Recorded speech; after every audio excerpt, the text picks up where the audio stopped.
All right, everybody. Welcome back to the show.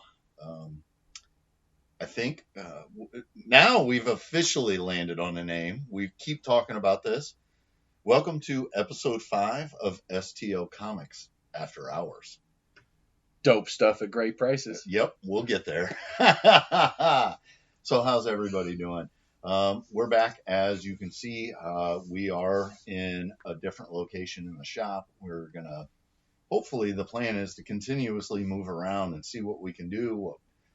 Maybe not even like what works best, but just something different, occasionally. And obviously there's only so many nooks and crannies in the shop that we're going to end up back making a circle at some point.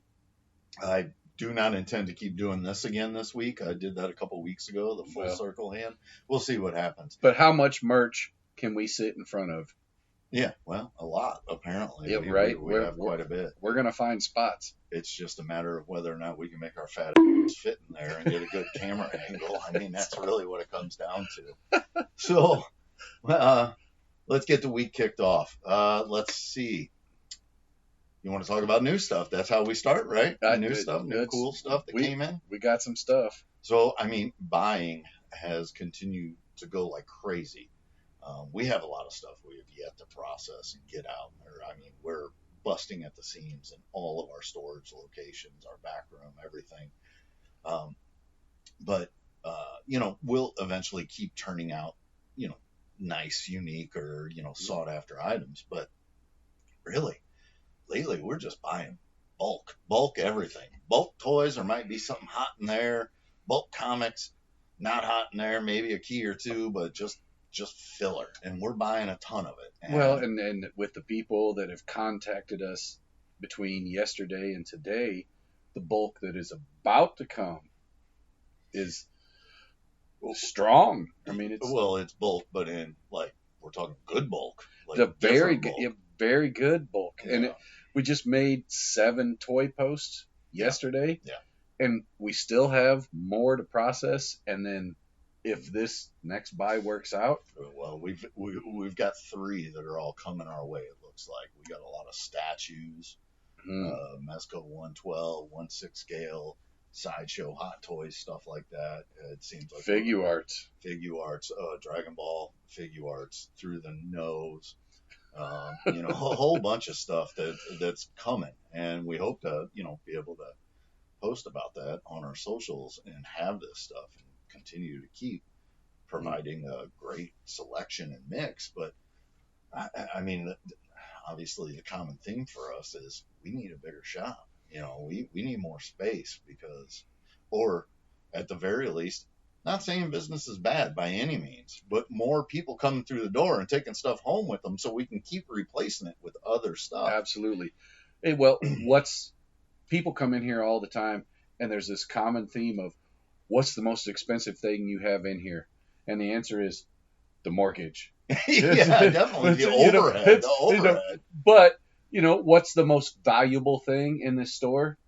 Real estate.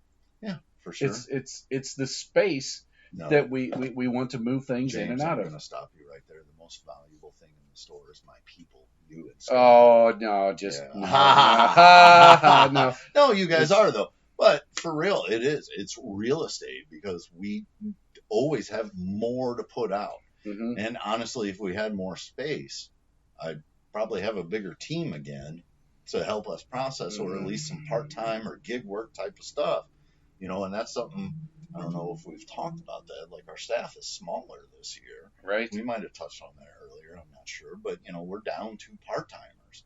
And I am personally feeling a pinch. I know you feel a little bit. But I'm feeling it because it's causing me to work more on my days off, go out and look at collections. Sure. It makes it harder. In turn, I've always been open. Like, I'm going to come see you on my days off. I'm always open to that. But in turn, it makes it harder for me to take a different day off. Sure. Because right now we're at the point that I have 1 day a week that doesn't cost me overtime. And I'm not opposed to paying overtime. We pay that. You get that regularly. Scott gets that regularly. Mm-hmm. I do what's right, and hell, a day off is worth it sometimes. Well, let's just offer a shout out right now. Jamie, Bruno, Seth, we miss y'all. We do miss you guys. We do. Hopefully, at some point, we get to where we can start bringing some bodies back in here and helping us. Mm-hmm. This month so far is starting out like a banger. It's boom. After riding, the first 5 months of the year steady at 10% down from what we did 2 years in a row. And again, long story, we won't rehash all that. But last year we cut a lot of work off of our plate, right? And then was able to still maintain that amount. And if we can figure that niche out again this year, it'd be real nice. And coming into June, oh my, and leading into June, like the end of May was really strong too. Right. So we just keep going, and it's been great so far. I mean, as of today, it is time of this recording. It's June 11th, and we've knocked this month out of the park. We haven't beat our year-to-date numbers, but we're starting out really, really well. We still got the rest of the month to fill out. Yeah, so hopefully we blow that out of the water and maybe make up some of our losses from the 5 months prior. But for a 3-man team, we're doing all right. I think we're doing just fine. Yeah. And, we're comparing to a prior year where that wasn't the case. Mm-hmm. And, the biggest difference in having more bodies is the ability to process. More different merchandise. Yeah. Which, that's a catch-22 right now, going back to the space. Like, we talk about that. Like, if we could process more, where are we going to put it? Well, more than what we're already doing. Where is it going to go? We're even making more changes. But some of those changes are kind of going against, like, just bulk items coming out and being, able to have a place to land. We're eliminating where some tables were and comics would sit, magazines. We're moving more towards more very select vintage merchandise having a place to land. To speak simply, it's the no-touch zone. Yeah, so essentially we're eliminating more tables in a couple of rooms and putting more locked cases in there.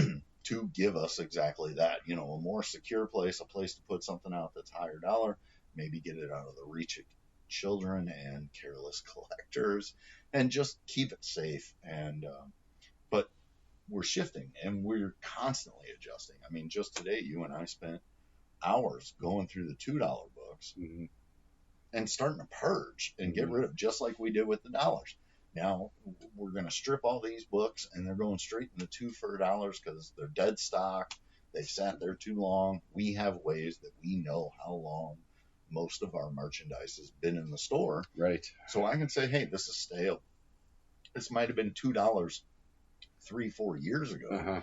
Right now, it's not anymore. Nobody's buying it, or there's still 20 copies of the 150 copies of this book, that I bought in 2020, because I bought cases and cases of stuff at a certain point. Again, buying out other dealers, stuff like that, shops. You end up with a lot of excess. Well, I look over there at the wall and I see Spider-Gwen, which was a beautiful buy at the time, and we have sold a number of those, but here they still are, even on the wall, in multiples. What James is talking about is, I think it was 2018 or 19, I was at Indiana Comic-Con, and a gentleman was shopping a bunch of variants from San Diego Comic-Con 2016. Shopping like, please take it. Well, yes and no. But I bought, I think it was 75 Spider-Gwen 6 San Diego Comic-Con 2016 David Aja exclusives. I had 2 of them signed. I think we did 2 or 4 at Memphis Comic Expo in 2019.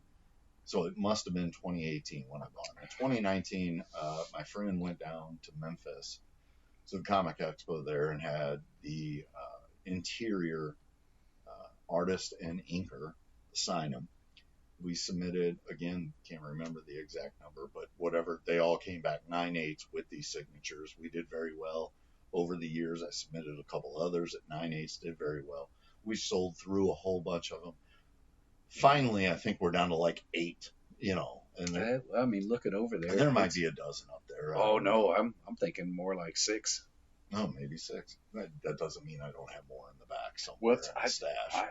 Because I have boxes you don't even know that. Well, but I've been through almost every box back there at some point or another. You don't touch my desk, so. Son. Do you? You go on my desk? There's some days where you're not. We gotta have a fight now. No. There's some boxes kind of stashed under there, and you might have seen them. I think there is a couple more somewhere. I go on your desk. I don't go underneath your desk, and that's where the good stuff is.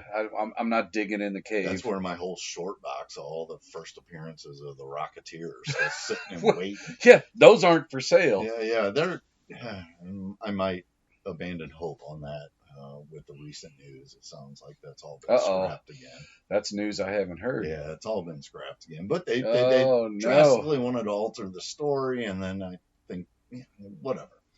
So, as also, I guess a side note was today is June 11th.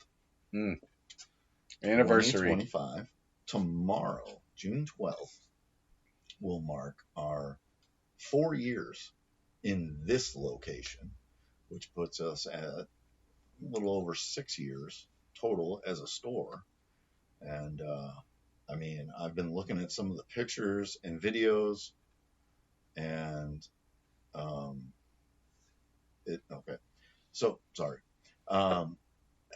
and just the changes from the grand opening in this location, and how far we've come, where we're at now as compared to then. You look at there's videos and pictures, and we had nothing on the floors. We hadn't expanded at that point and had these other rooms and been able to open up and get more merchandise out. But it's so different. And once again, as always, I want to say thank you to all the people that come in here and have made that possible to sell, to buy, to peruse, to spread the word, all that stuff. It all matters. And if nobody's noticed as well, in this new location, there's no table for me to smack my hand down on awkwardly. So I think we're off to a good start. Yeah. So let's move it right into, some of the stuff that we thought was cool that came in and we put out this week. So, some of it hasn't even made it out yet because one of these pieces I just pulled out of a box as a giant today. A surprise. I think we got it a week or two ago, but we just discovered it. We just today. found it. Was a mishap. We didn't know. I mean, in all honesty, sometimes we get books that come in looking like garbage, and bags are stuck together. Well, that's just it. In this case, the bags were adhered to one another. Yeah. And when you try and flip through a box, you cannot begin to see every item in that box. And didn't this even come in where the lot of stuff that was coming from the house that had an active leak? Oh. And we were throwing books away that came in with it. They were still wet. Yeah, like soaking wet. And we bought them a week and a half ago. Well, in active mold growth. Yeah. So we just throw that stuff away, and we got a little diamond in the rough, expecting it to be junk. Which helps make up for all the stuff that's going straight to the dumpster. Right. So that comic, we always start off with our comics, I think, is this nice X-Men 11 Pressman board game variant. So for those that aren't aware, what was this, 92? No, I mean, it's a Jim Lee X-Men cover, and it is the cover 92. That has been made into lots of posters, T-shirts. But my point was, in 1992 and 93, Pressman Board Games did a collaboration with Marvel, and they did an X-Men game. Mm-hmm. And there were 4 releases over those 2 years. And in 3 of the 4 releases, you got a comic book in it. Well, and then they also offered a mail away for those same books. There was one other book that was only mail away. But that one right there, it was available in the box. Yep. But it's still estimated to be less than 1,000 copies available. Yep. And usually when you come across these, they're kind of rags. Well, I mean, they're a little beat. They were not treated well. They were read. Yeah. Because, hell, it's a Jim Lee X-Men. Yeah, and I think a lot of people overlook them because of the color changes in the covers and think that they're just second print trash or something like that. Well, because Marvel did do they did that some second prints in the 90s where... Well, I mean, they did some metallic covers during that time range that were second prints, so everybody sees those. You had your New Mutants 100. You had, there was X-Force books. There was all that stuff. It's a red-headed bastard stepchild. Right. But in this case, we got a winner. It's exceedingly rare, and it's very nice. Again, just like the book we spoke about last week, it's going to get a little press love, a little time in the spa, so to say. Yeah. A little rejuvenation, and we'll see where it ends up. Don't know if that's going to get graded yet or not. We'll figure it out. I mean, what goes to get graded? Not much, but right. But if I'm talking about a possibility of grading it, then because I don't. My CGC membership has gone unused 2 years in a row. I paid for it and it went unused. Well, we did look this one up, and there's evidence of a 9.8 selling recently a couple of times in the $1,200 to $1,300 range, whereas the book without that maybe is $200. Yeah, 150, 200, somewhere around there. So there is a significant difference. Yeah. For that submission that maybe makes it worth it. Yeah.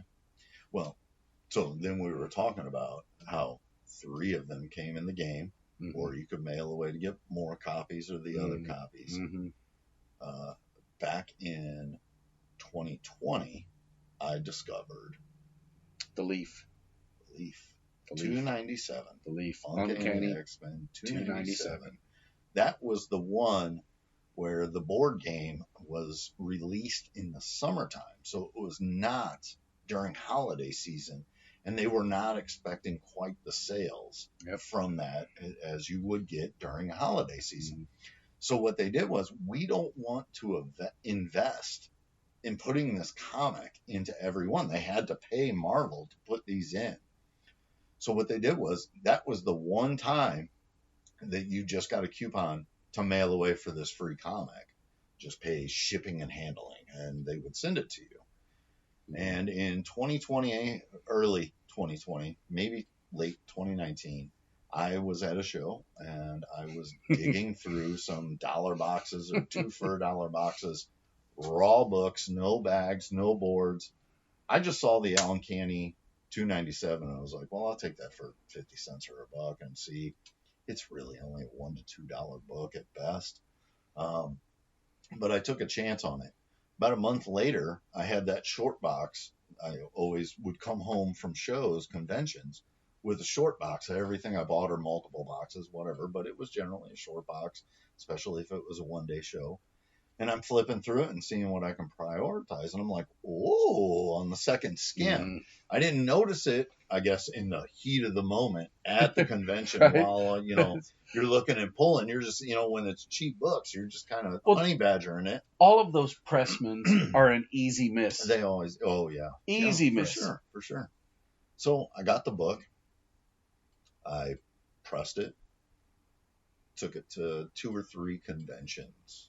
And then sent it into CGC. Like, it didn't sell. People were like, what is that? Why do you have that much on that book? Because they didn't understand. Yeah, and I constantly had to explain it and go through it. And even when I posted the book on our page, multiple people back then were like, oh, I just learned something new today. I didn't know this existed. And so I sent it into CGC, and it came back at 9.8. And we sold it for $1,200. And I was like, That's a pretty good ROI, return on investment. That was a good deal. Well, I'm going to offer one more shout out to a guy named Roger Perez, who lives in Florida, who way back in the day on the old StL Comics forums was Metarog. Oh, yeah. But he's the one that drew my attention and everybody else to those books 20-something years ago when nobody was paying attention. Sure. And he said, hey, y'all, here's a thing. And that was before CGC knew what they were. That was before anybody knew what they were. Okay. That's, good for him. I remember Metarog was always all over stuff that... Well, I mean, he understood all the rare stuff and how to find it and how to be ahead of all the curves. And he's the one that instructed me to those books, and it's why I own all 4 Pressman books to this day. So I don't know if you're aware of this little side note. Mm-hmm. It is believed that out in the wild, because there were less than 500 of that uncanny 297 belief, they are more rare than an X-Men 1. Oh, I would absolutely believe that. Obviously not the Jim Lee, like the real, 1963 X-Men #1 are out there in probably greater numbers than most people would believe.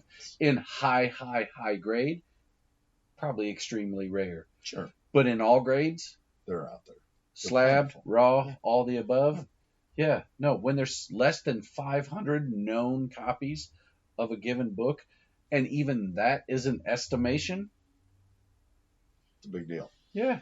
No, the amount of Incredible Hulk 181s making their way around the world right now, people absolutely don't understand that book isn't rare. No. It's just popular. So, and this goes back many years ago, but somebody I know here in the area came to a local show when we used to have the Project Comic-Con shows. Mm-hmm. And he had a stack of books he was looking to trade or sell. I made an offer. It wasn't strong enough for him. We had our agreements sometimes and disagreements. I would buy regularly back then from him, but didn't always work out.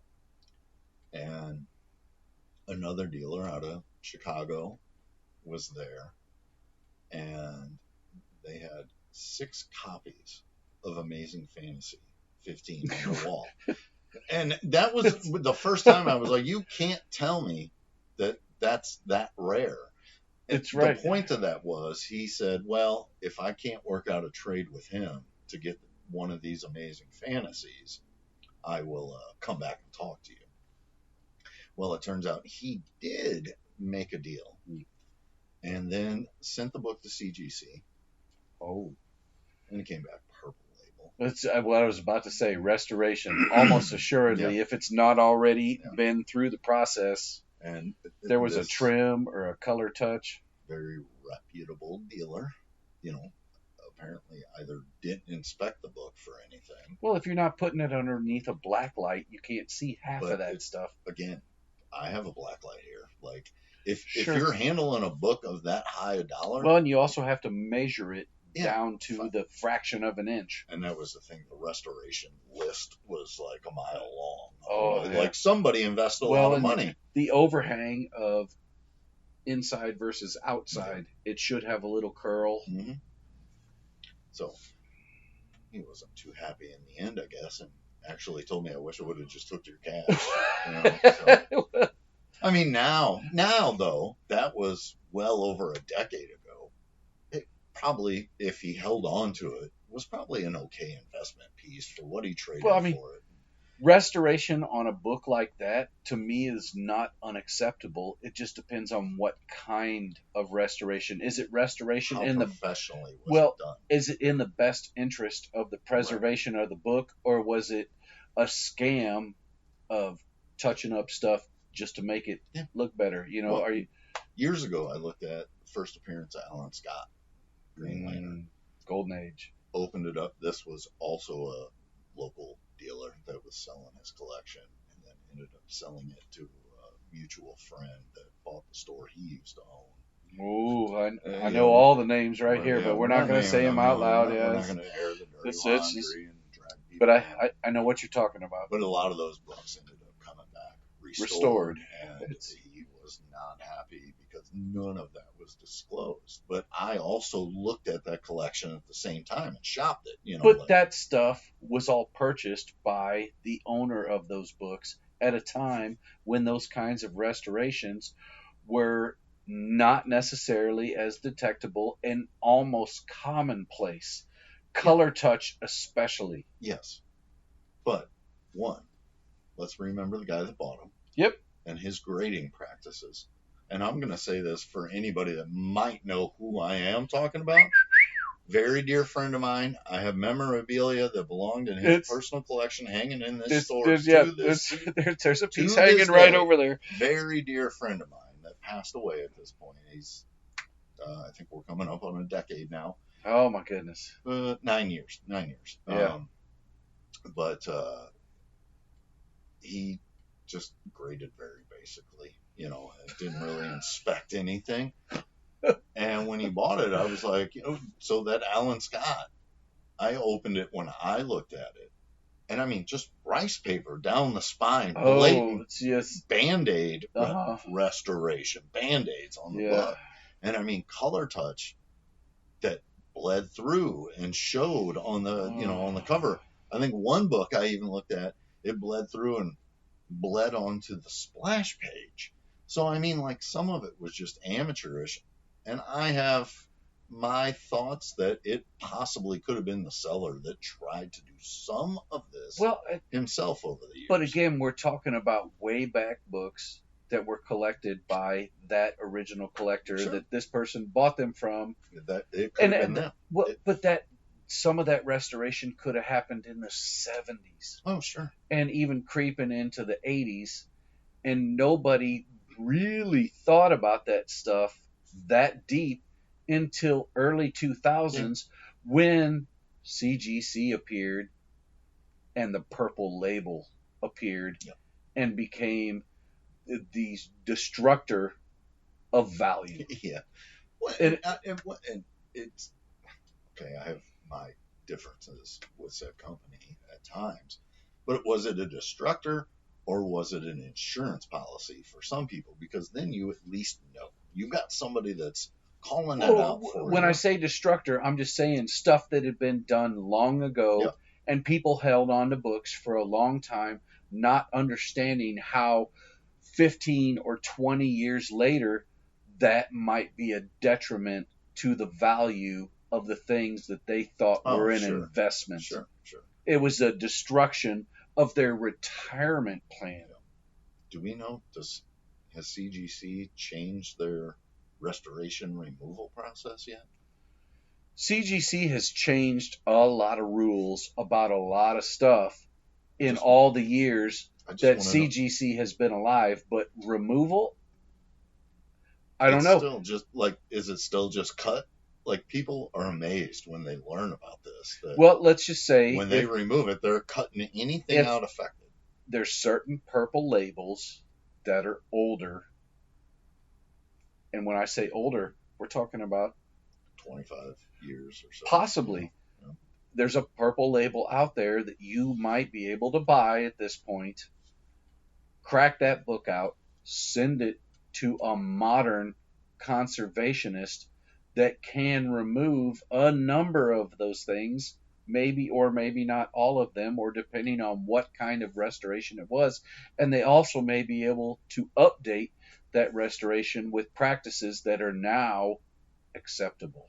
Yeah, but and that's the other problem is we don't know what's acceptable anymore.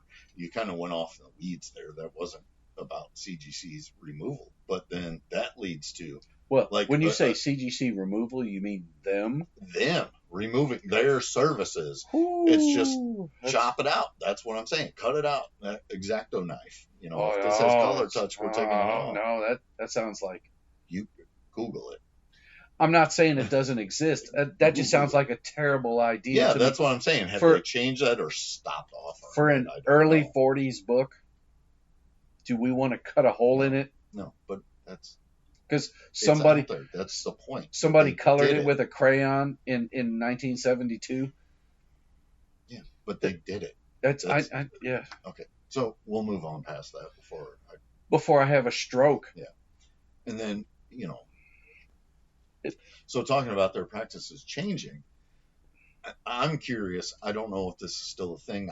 You're in the Reddit boards. You're more places than I am. Reading this stuff.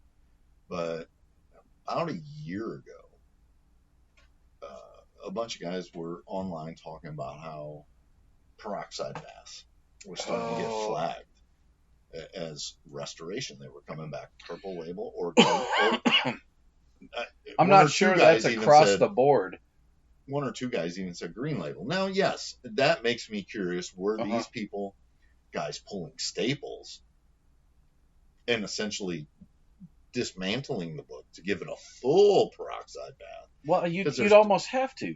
Well, if you're touching up a whole book, how do you not take the staples out? And then the question becomes, did you put the same staples back? 2 pieces of glass, mash in the book, you spray it, hang it over into a sink. There's whole YouTube videos on how to do it. Sure. But the other one is, let's bend the staples, pull them out, and then you don't get the exact bend from that time frame when you may use the same staples. But we're also talking about a fallible device from many, many years ago that did not bend the staples correctly all the time. Or missed pages, missed a whole staple in a book. All of this happened. Sure. So yes, that's kind of 6 in one hand.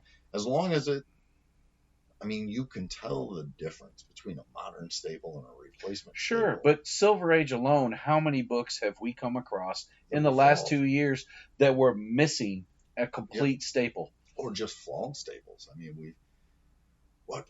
We've even had books that the cover was stapled in a different place because the cover didn't go through in the printing press or whatever, and they stapled the whole book. We've seen some crazy stuff over the last couple of years. So, the 60s and the 70s were a hell of a thing, and they didn't expect people to be nerding on this to the level that they do these days. Our entire industry there was no thought of collectability or investment in everything that we do. They were ephemera. Yeah, there was throwaways. They were newspapers. They were magazines. Right. All right. So let's get back to what else we had. We kind of went our stuff over here. Yeah, our other stuff. Because we got some cool stuff. So another thing that we got was this Dagobah Star Wars Empire Strikes Back Dagobah action playset in box. Typical yellowed box for the time.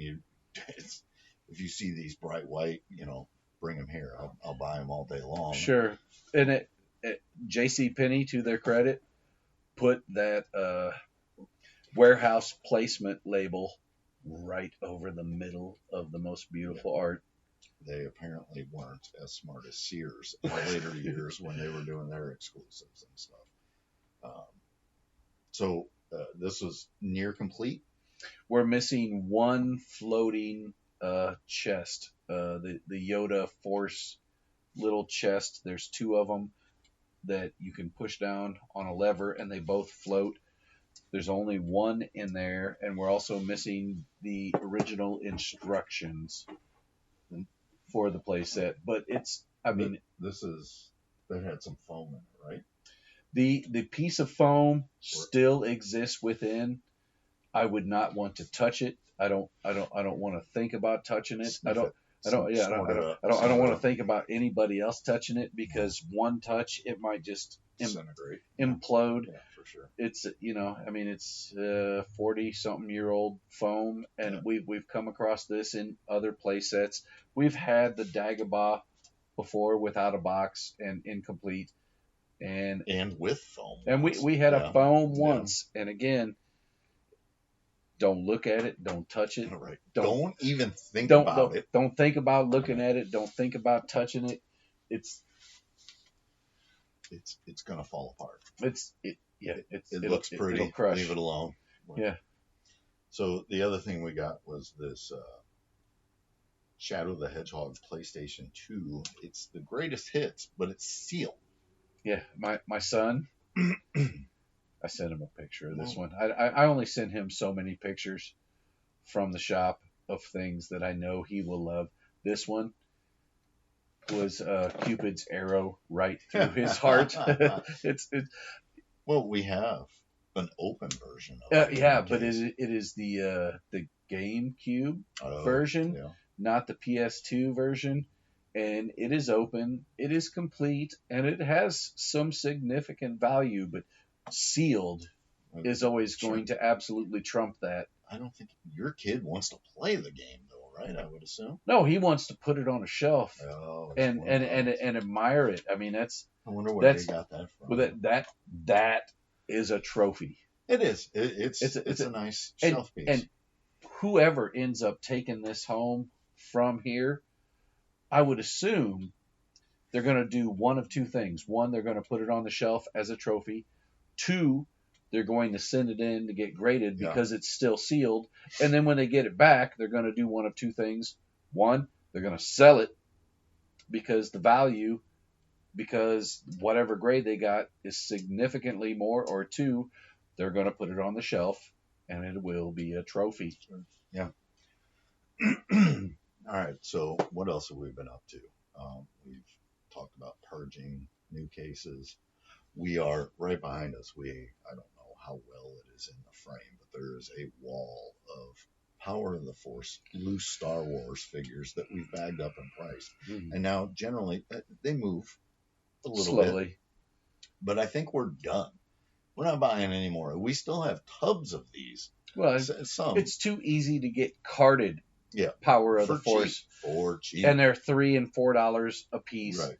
Other than Slave Leia and Boba Fett, right? And maybe the 2 Jawa package. Well, and then for a while we saw a boost in anything that had to do with the Cantina because of the HasLab thing that was coming out. But I think there was not too much of those guys. It's after Power of the Force where they came with their cocktail. Yeah. So we're done with those. Moving on. I guess what else we have to talk about is dope stuff at great prices. Yeah. Might come back 1 star. 1 star. And this is where right here we got to put up the meme that one of our the chat GPT meme one of our customers posted a picture that really summed it all up. But I mean, ultimately, it's absolute ridiculousness that. So I'm going to clarify at this point. Go right for it. People that don't follow us on social media may just be finding us for the first time. Sure. Or 5 weeks into our videos and still don't know us. Right. We got a 1-star Google review from a guy the other day, and he was like, "Those guys are rude and stuck up and need a serious attitude adjustment. I won't be back." Well, maybe I will, because they do have dope stuff at great prices. LOL. And then 1 star. 1 star. Left us a 1 star. First, I'm going to say, pretty certain he didn't buy anything. I will clarify. When I first thought I knew who this was from that review, I said, "You didn't have any interaction." And then, sometimes it's a little tricky figuring out who somebody is on Google. Because I'm going to talk about this, figuring out, I only mean figuring out the customer, the interaction, what took place.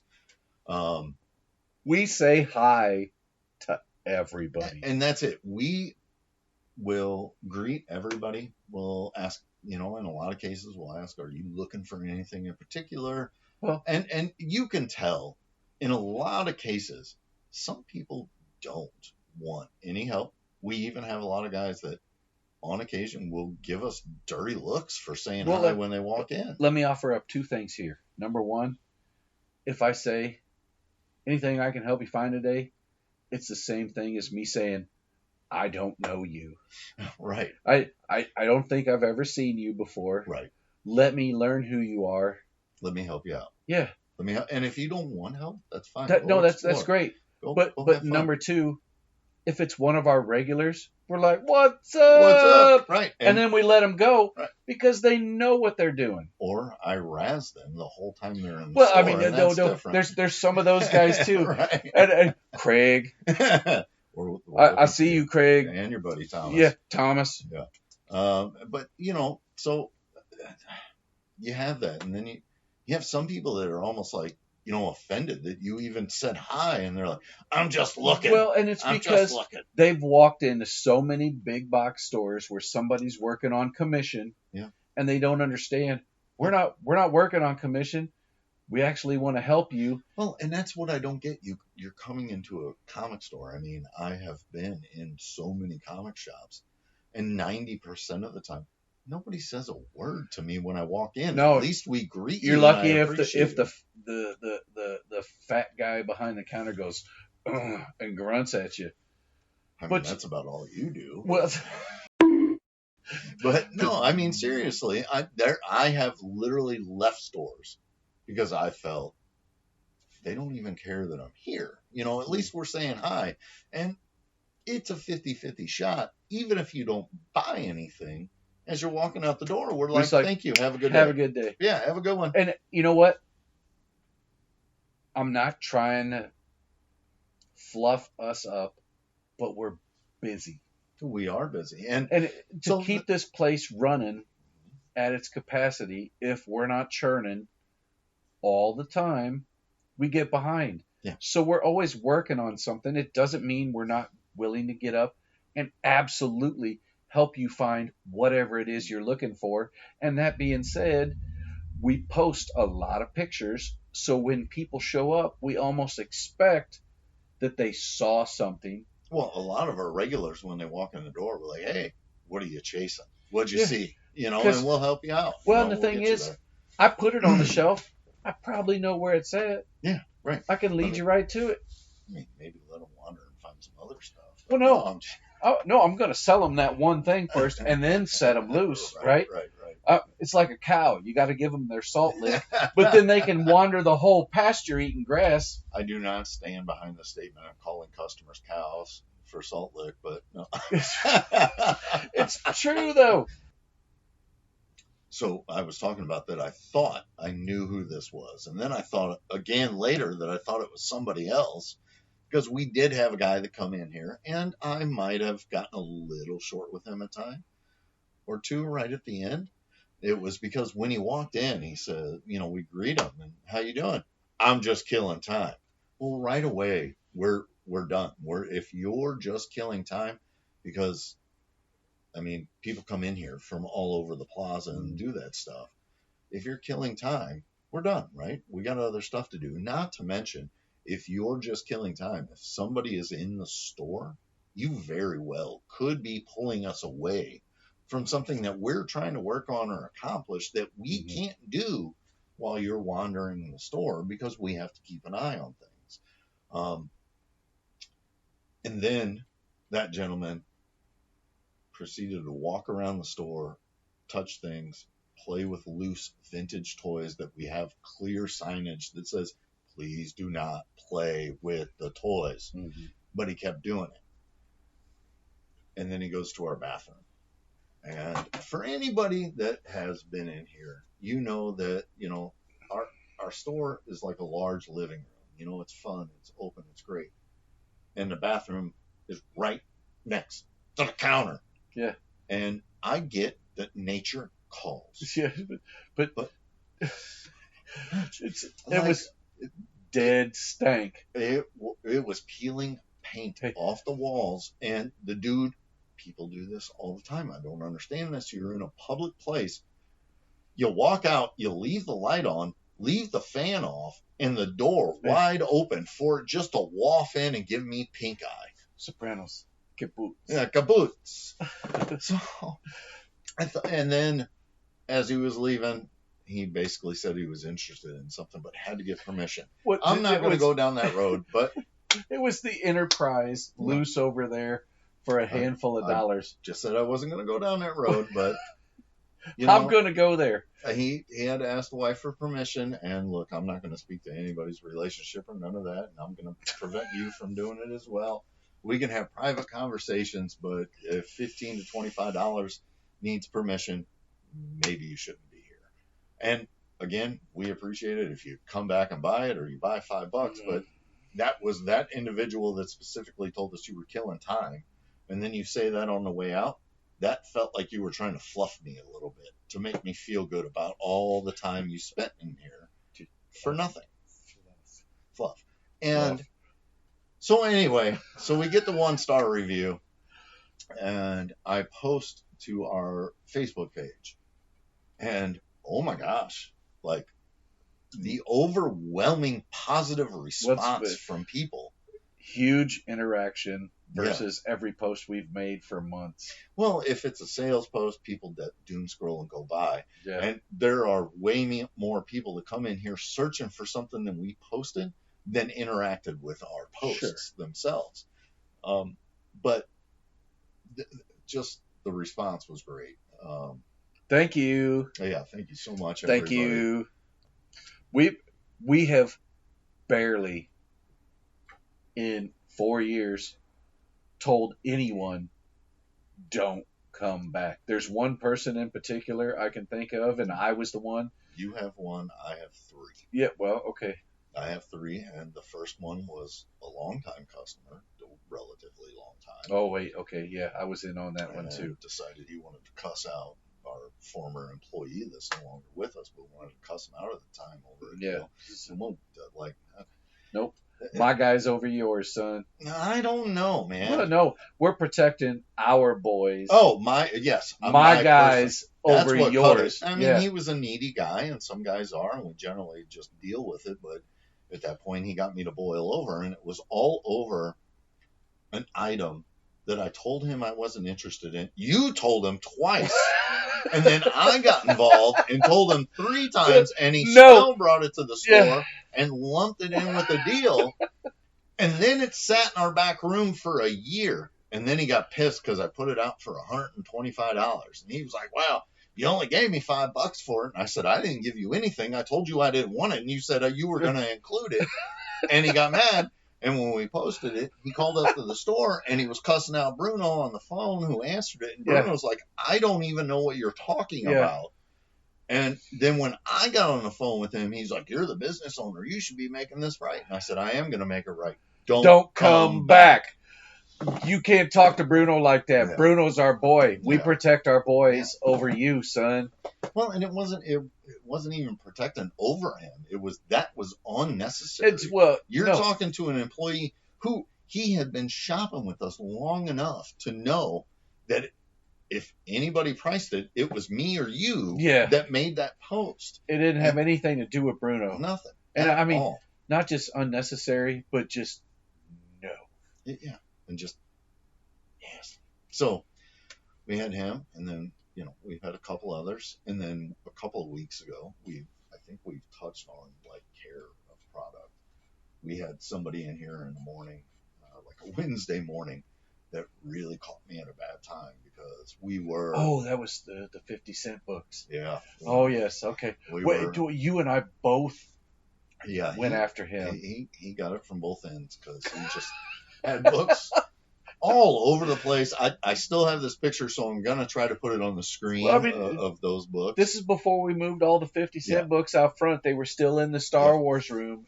And he just made a mess. And it wasn't just a mess. It was a disaster. It was the worst I'd ever seen anybody treat our comics ever, especially 50-cent raw books. And I told James, I'm going to ring this guy out. Because James was ringing somebody out. I walked into that room and was like, what the?